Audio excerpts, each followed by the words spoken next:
बेटा बनकर, बेटी बनकर के, दामाद बनकर और बहू बनकर के कौन आता है जिसका तुम्हारे साथ कर्मों का लेना देना होता है, वही आता है।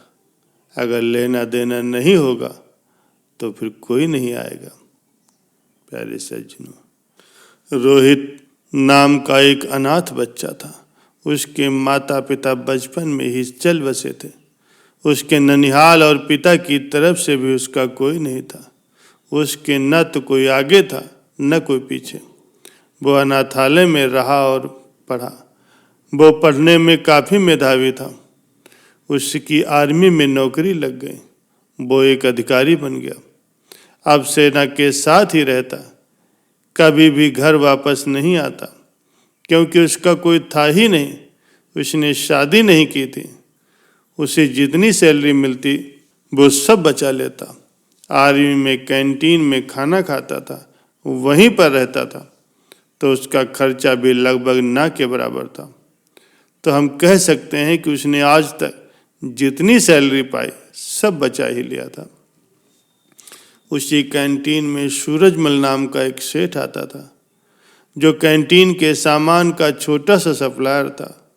बहुत दिन हो गए दोनों को एक दूसरे को जानते और पहचानते हुए। एक दिन सूरजमल ने कहा, रोहित, आपके पैसे बैंक में रखें, मुझे व्यापार में लगाने दो, मैं तुम्हें अच्छा खासा मुनाफा दूंगा। रोहित ने मना कर दिया। रोहित ने कहा, मुझे इतने ज़्यादा पैसों की कोई ज़रूरत नहीं। जो सरकार ने दिया है वो भी मेरे खाते में पड़ा। कभी ज़िंदगी में ज़रूरत पड़ी तो इस्तेमाल करेंगे, नहीं तो कोई बात नहीं। सेठ ने कहा, ये भी क्या बात हुई? अगर तुम हमें अपना दोस्त मानते हो तो तुम मेरी सहायता ही कर दो, मैं तुम्हें ये पैसा वापस लौटा दूंगा।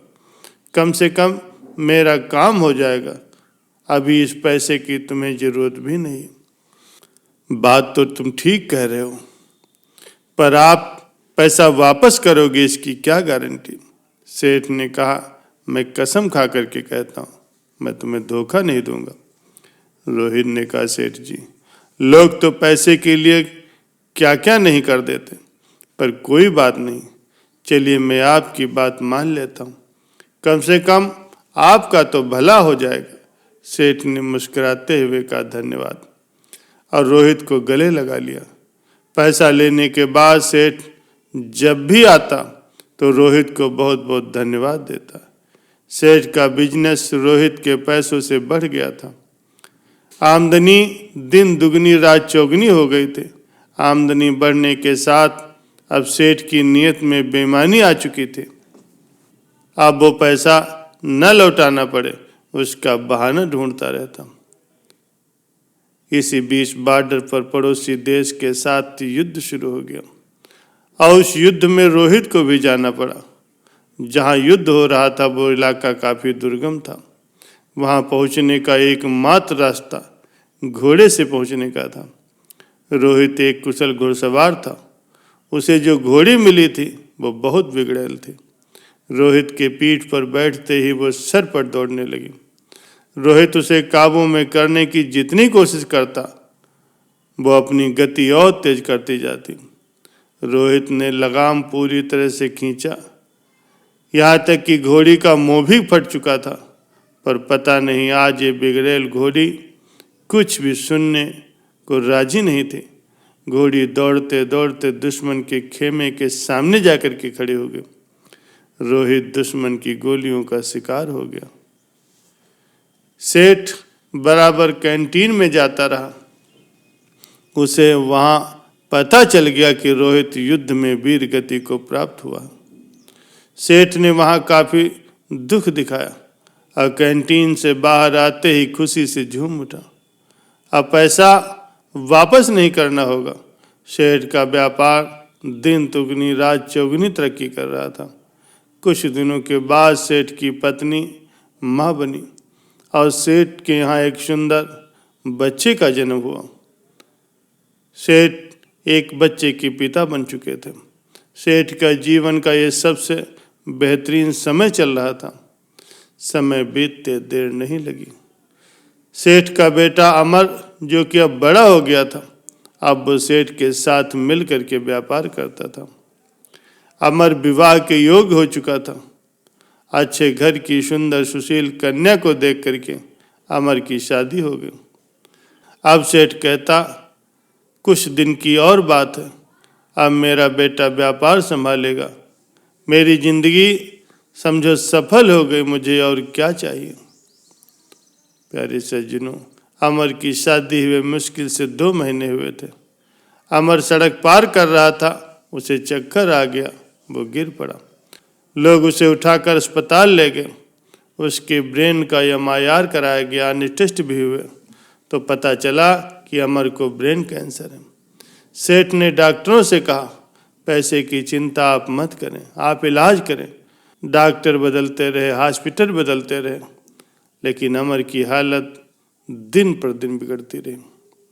सेठ अब व्यापार पे भी ध्यान नहीं दे पा रहा था।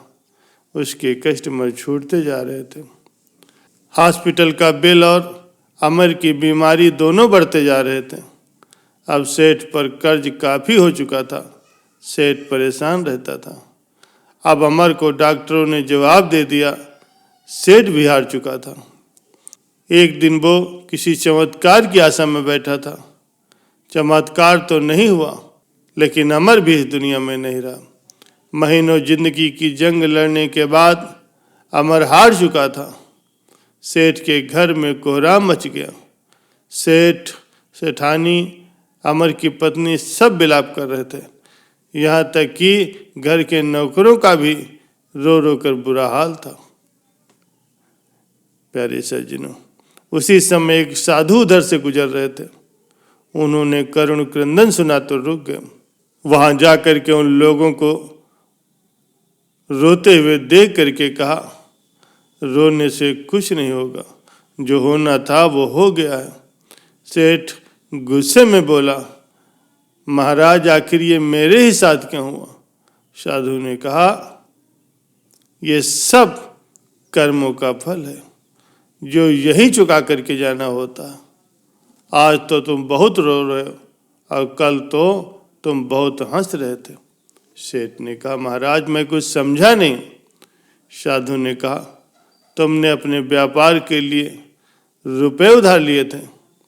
जब व्यापार चल पड़ा तो तुमने जिसके पैसे लिए थे उसे लौटाए नहीं।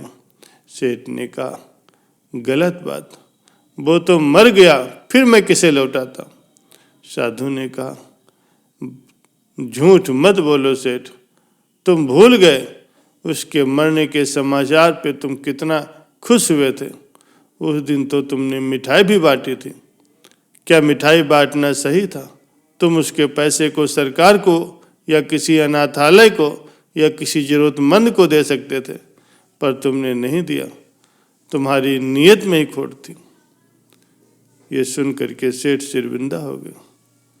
आज सेठ वहीं पर खड़ा था जहां पर आज से 20 साल पहले खड़ा था।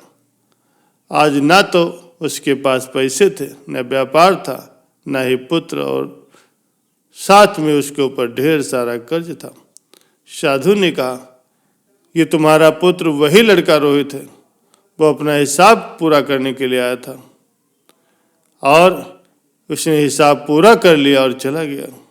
जितना उसने तुम्हें दिया था सूद सहित उसने वापस ले लिया। तुमने उसकी शिक्षा, शादी, हॉस्पिटल पर खूब खर्च किए। अब जो गया तो तुम्हें भिखारी बना करके गया। सेठ ने सुबकते हुए कहा, मान लिया कि मेरी गलती थी, लेकिन इस बेटी की क्या गलती? इससे तो सिर्फ 2 महीने ही पहले शादी हुई थी इसकी।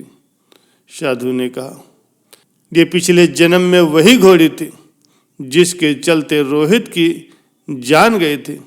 आज रोहित ने बदला ले लिया और उसकी जिंदगी नरक बना करके चला गया। प्यारे सज्जनों, जीवन में कुछ भी बिना कारण के नहीं होता। हो सकता है कि बीज आपने बहुत पहले बोया हो और आप भूल गए हो, और वही बीज पेड़ बन जाता है, तब जाकर के हमें पता चलता है।